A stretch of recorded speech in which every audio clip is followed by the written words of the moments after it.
Hi, my name is Joe Luzzy. I'm here to talk about DICOM RESTful services. Before we get started on that, let's talk about what DICOM is. DICOM is a standard for the exchange of medical information. DICOM stands for Digital Imaging and Communications in Medicine. The DICOM standard has been around since about 1993, and in the last 5 to 10 years, it's been extended incrementally to include RESTful services, which is the subject of my project. DICOM exchanges all kinds of medical information, like images, reports of findings, as well as workflow aspects like scheduled procedures or tracking information. And also allows you to specify specific views of some image data you might have called presentation states. The original DICOM standard supported networks exchange using a dedicated protocol based on association control service element and some DICOM's custom services, and also specified how objects would be stored to media like CD or USB flash drives. More recently, as I said, web services have been added. The DICOM standard itself describes objects as binary and with tagged attributes, so that there are a number of different pieces of information that can be conveyed for any of the types of information being exchanged. They're described by a tag number along with a type and a value, so that it's actually very flexible for how it represents data. It also uses unique identifiers, or UIDs, for organizing the data that's conveyed. It would be a 64-character string, which is calculated to be a unique value. It could be used either to represent fixed concepts, like maybe the type of an ultrasound image or the particular compression that's being used for exchanging it, or it could be a dynamically created UID for things like a study, a series, an image that's acquired, or a report. So DICOM RESTful services have come in many different flavors. They started off actually back in 2003 with a web service approach using SOAP. That's what's called WADO, which is Web Access of DICOM Objects. And that used the SOAP protocol with XML objects like SOAP is designed to work on. And also RESTful services. Added more recently. The most recent addition was the query requester service that was added just 1 month ago.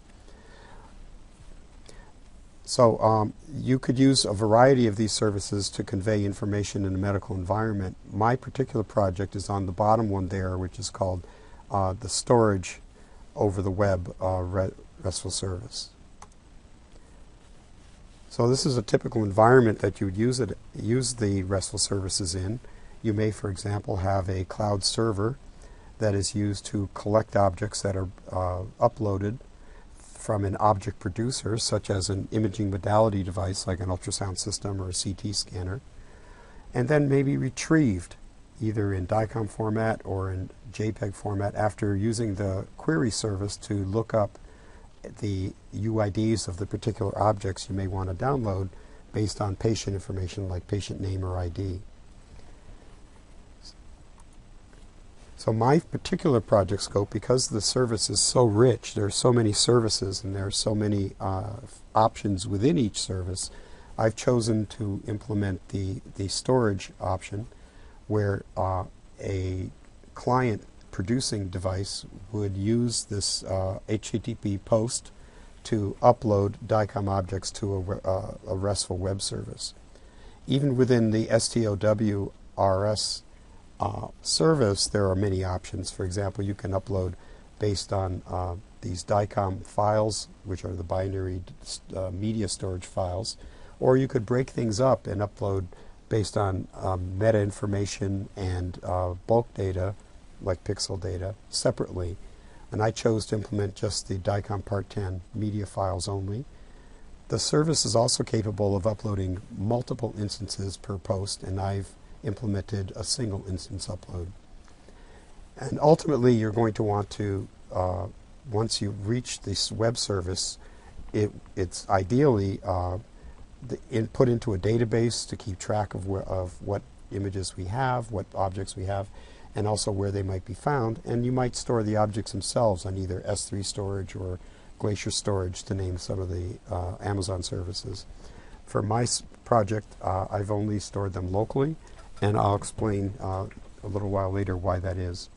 So the technologies I've chosen are, it's implemented in Java with JAX-RS. I use Java Mail for the MIME type needed for the DICOM objects, Tomcat as the web server, a library for accessing for parsing DICOM objects called PixelMed, and put these all together with Eclipse as a development environment.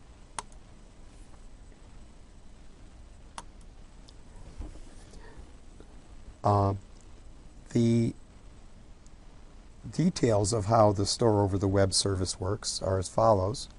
The URI is basically the string that includes the service, which is, for example, the server name that you've implemented and perhaps the project within that service. The keyword studies, and optionally a study instance UID value. Now, I mentioned earlier about UIDs. The unique identifier for a study is called the study instance UID. So if you're uploading images that all appear in one particular study, you could include this study instance UID, which could be a hint to the server that these things could all be stored together. It's an HTTP post, and the content type is interesting because it's not as commonly used as some other content types, and that is the multi-part related. I've actually, one of the challenges I had was to find information about how to deal with these multi-part related content types, but managed to do that. For the individual objects, the type would be application/DICOM for the DICOM Part 10 files, or it could be at the multi-part level, it would be application/DICOM plus XML, and then for each of the parts they would have their own content types depending on just what it is. Because I didn't focus on that part, I didn't detail here, but the DICOM standard documents would have that information. For the response that comes back, you're going to see a status code. 200 is nice to see. That means all instances were stored successfully. 400 would be returned if there was an incorrect syntax or some other fault that prevents the command from being processed. And 503 if for example, memory was full. And there are others as well, but the three that I listed are the three that I implemented in my server.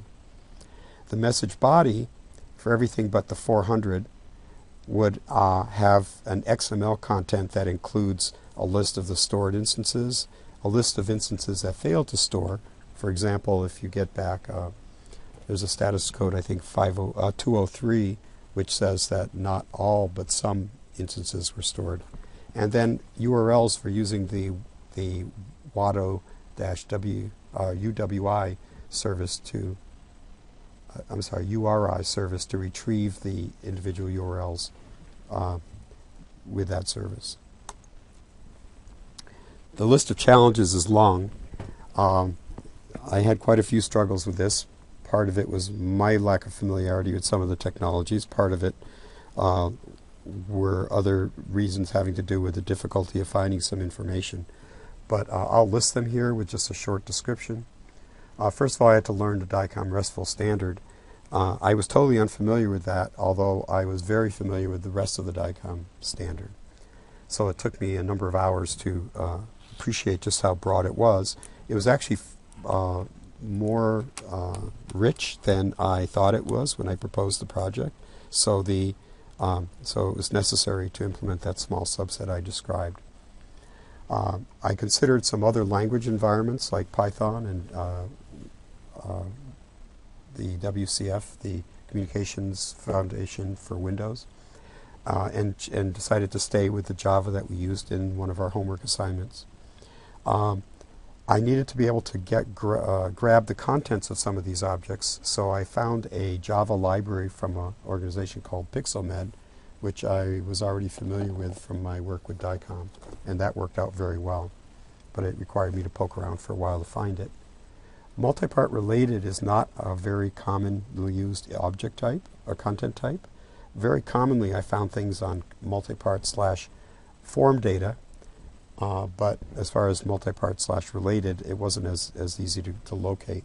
I ended up having to go back to the RFCs, the requests for comments that describe the internet protocols, in order to get accurate information on this. In particular, I do list references at the end of the section, but RFC 2387 contains the multipart related detail. And after failing to transfer properly, I went back to that RFC and saw that I was actually malformed and had to fix that. So I needed to read many of the requests for comments about HTTP, about MIME types, and about the multipart related, as well as status code returns. Transferring binary data was different. I hadn't done that before. I was using the MIME multipart class, which allowed you to get individual returns called body part objects for each part within the collection. And one of the functions in that was a get input stream function. But every time I used that function, I was retrieving the entire stream, but the cursor within the image stream, or the input stream, was set to some number within the object, and I wasn't able to read the entire object. I went instead, with a suggestion from a colleague, to a function called bodypart.write_to, which actually wrote the entire thing to a stream that I could then access the entire object. I was also having trouble with the server thinking that the stream was in fact ASCII textual, where it was finding a 0A hex byte and replacing it with 0D0A, which is the carriage return line feed. So it was trying to expand what it thought were line feed characters. That turned out to be a malformed boundary indicator for the multipart related. I had put a carriage return line feed after it, which basically got it to ignore the rest of my attributes in the part. And then once I got the entire part, I found out that all the header was along with the data. So the header attributes that I had set with the part were there as well, so I had to strip those off to get the pure binary DICOM object. And then I had to learn how to return the application XML, which was something, again, I hadn't done before, with the responses to the HTTP request. And overriding all of this was I had very erratic behavior of programs in Eclipse, and it turns out that they were probably due to things like the leftover .war file that Tomcat had, library linkages that had multiple copies of libraries in the path, and some other issues in that environment. So there were many hours that went by where I just could not get the program to run the same way twice. And after all of that, I never did figure out how to link the S3 storage class that I wrote to the Dynamic Web Project class. Every time I even introduced it, the web service would refuse to accept my commands. And while the project code that I submitted includes the code that I wrote for this purpose, it never was linked in properly. So at the end of the project, the code was there but not used, and the images were stored only to a local directory. So for a demo, these are in the slides. Let me see if I can actually get it to work here.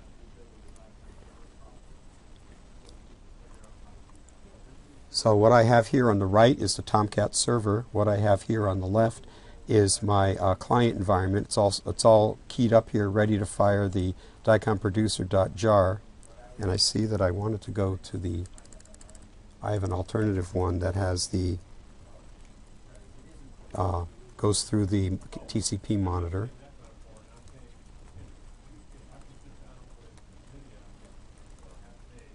So now I'm putting in the path to a DICOM image object that I have, and we'll let it run. And you saw that on the right side the command came out here. On the left side you can see the response of 200 was received. Now before I sent it, I parsed out these attribute values from the DICOM file, including a number of the UIDs. And here is the response. Here's the XML response that came back. It conforms to the specification for what it's supposed to include. Notice it references the UIDs of the image, and also provides some URIs for for retrieving the object using a wado.uri service. If we look at here under Eclipse, where I'm running TCP monitor, you'll see there's the message, there's the response. It doesn't show the entire binary package, the content going out, but it shows clearly the response information coming back. And if and if I were to compare the object that I sent with the object that was stored coming back, you'll see that the two were marked as binary equal when I compared the two. So to finish, I showed you this. I just want to point out that in a real environment, you would never send unsecured information over the web, especially for medical information. And there are mechanisms that exist that DICOM is compatible with, but are outside the scope of DICOM itself. So a real-world implementation would use, for example, HTTPS for networks transfers, Kerberos for authentication, and some sort of key, some sort of encryption before the objects are stored in the cloud in a public space. And for references, I included the path that you can get to the DICOM standard right here on this link. There are many different parts. I'm referring to the ones in the order that I think they'd be interesting to look at if you were going to pursue this, and also a number of RFC references that I found that would be very useful in understanding the details of the transfer. So that's what I have to say. I hope you appreciated that and could go further by looking at those DICOM documents.